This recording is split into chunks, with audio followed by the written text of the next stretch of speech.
Maraming salamat po. It might seem crazy what I'm about to say. Sunshine, she's here. Take a break. Hot air balloon that could go to space. With the air, like I don't care, baby, by the way.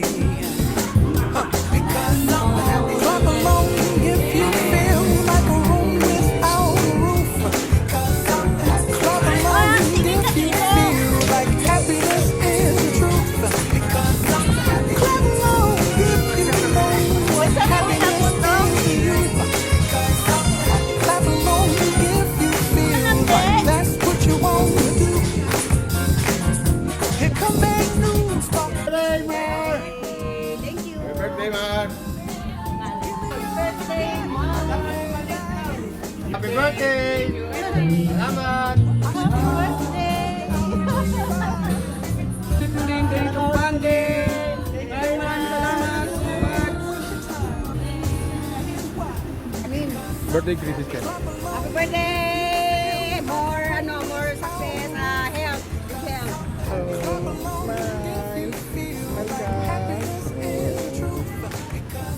Thank you, more and family. Clap along if you feel like that's what you want to do. Hey, bring me down, can't none bring me down. Your love is too high, to bring me down, can't none bring me down. I said.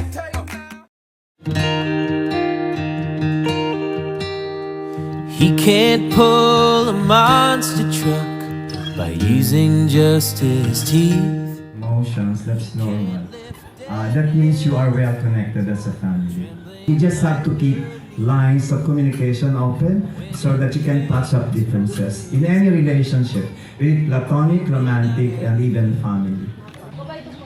Nagsisimula pa lang tayo ng ating journey as senior citizen. Kaya sana aksayahin natin yung panahon natin sa mga masasaya na lang. Parimar, classmate, my friend. Ang totoo, hindi lang ngayon ikaw namin pinahalagahan itong birthday mo. Matagal na, saksi si Joe. Asan ba si Joe? Alam mo, nung in-organize namin yung first ever reunion ng Batch 81, lahat ng kaklase natin, lahat ng Batch 81, nilolocate namin. Hindi namin malocate si Mar. Kaya ang ibig sabihin, hindi ngayon lang namin ikaw minahal o matagal ka na namin hinahanap. Wala akong may pumasabi, hindi salamat sa accommodation, no? May bala kang tropa. Dito kami sa iyo. Diba? Salamat. Mga idol ko yan, si Tony, si Mark. Si Johnny. Perfect family. Pwede mo tawag si Johnny. Okay din. Ay, happy birthday, bro. Wala pa. Kami ni Mar, nagkasama high school. Classmate kami nito sa second year at fourth year. So yung time na talagang body, marami ang natutunan ni Mar dahil masisap. Sa UP, hindi. Kasi alam mo, di ba, sumasama ako sa iyo, mag-deliver ng mga diyan sa UP. Hard work. Hard work talaga. Tapos, kung ano gusto niya, pupusin talaga. Aral talaga. So 3 years lang yung magkasama. Yung high school lang. Marami ang natutunan dito. Kahit matagal kayo hindi nagkita, kahit hindi kayo nag-uusap, malayo pa rin kayo, parang ganun pa rin. Kahit paalang kasi.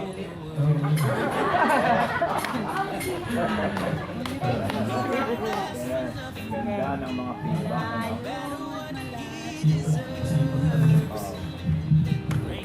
Bilis tayo ang kaya yun. Ito, thank you. Pero ingatan na natin yung sarili natin. One, no? There's a confirmation. And also, there's no perfect family in the same manner that there is no perfect organization. Okay, so a follow-up question for the two daughters. Ano yung lesson na natutuhan niyo sa tatay niyo? You must have learned something from him, right? Because for so many years you're living as a family. So there's something that you learned from him, and what is it that you value so much? For me, one thing na I really appreciate sa mother ko na ina-apply ko is yung aminado ako when na tatay ay mag-listen ako or something. Pero kung paano siya mag-keep quiet and like sila ni nanay, kita ko po na syempre hindi ko talaga mag-iwasan ng misunderstanding ng husband nila. But I really appreciate yung way niya na if nasa peak sila na in-open book, si tatay is either lalay muna or mag-stop. To stop, like, higil siya or lalayo. At first nung bata ko, parang hindi ko hindi maganda kasi parang nag-grow ako. Pero nung nag-grow ako, mas na-appreciate ko yung, there is a positive impact sa interaction. If one room, one area, mas mag-keep yung fire. So parang, pinapano mo na yung fire. Pag kasi mag-gano'n sila, tapos nagka-isip, wala nangyari? Okay. Ano siya, nag-work. Like, parang walang nangyari. Especially sa akin, ngayon, may husband din ako. So, very, I really appreciate that and talagang in-like ko siya sa life.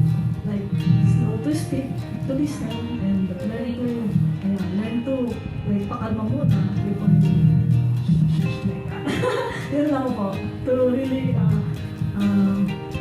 be sensitive enough po sa emotion. Would you like to share with us what lesson from your father? I don't have husband and children, but I can share with you what I currently applying tinuro ko ni tatay. Siguro po yung maximize po kung ano po yung meron at kung ano po yung binibigay ni Lord sa buhay mo. Lagi po kasi nilalaman ni tatay na mahalin mo lagi yung ginagawa mo. And at the same time, habang may nagpapaaral, gawin mo lagi yung best mo.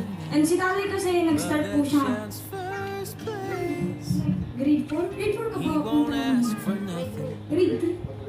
And knowing po kwento po nila, si tatay po yung parang nagtagulit din po sa college niya. And siya po yung may dream ng maging civil engineer po. Pero hindi niya po natapos. Ikaw yung ano?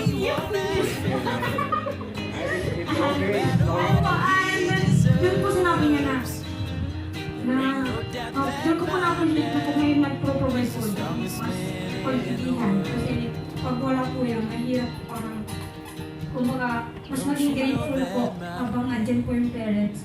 Knowing na mga suffering po ni tatay na hindi po easy, pero looking at him na kahit hindi niya po natapos yung civil engineering, pero andun pa rin po yung lesson, andun pa rin yung heart niya na i-share po kung ano po yung desire and yung passion niya po to be a civil engineer kahit di niya po natupad. And in-impart niya din po sa amin. And praise God, lahat naman po kami may knowledge naman. Top 3 nga lang ako, tapos si Kuya.